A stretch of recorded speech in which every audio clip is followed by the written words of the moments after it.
This is how to reset the service now message on a 2012 VW Tiguan. Turn the key to ignition on. Do not start the engine. Wait for the car to try to connect the Bluetooth phones. After that, you're going to hold this button on the bottom of this wiper stalk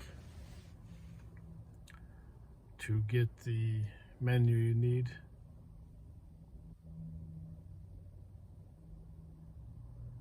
Give it a minute.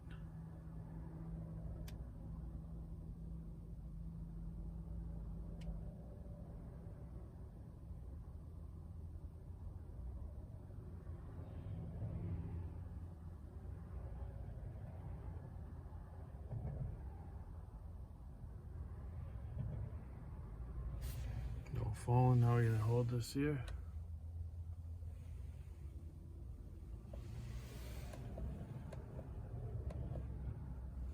A few seconds. There's our main menu. Scroll down to settings. OK on the bottom of the stalk is enter. Scroll down to service. Enter with OK. Scroll down with that same button on the end. To reset the oil light with the OK. Do you want to reset? Yes. OK. Service reset. Thanks for watching.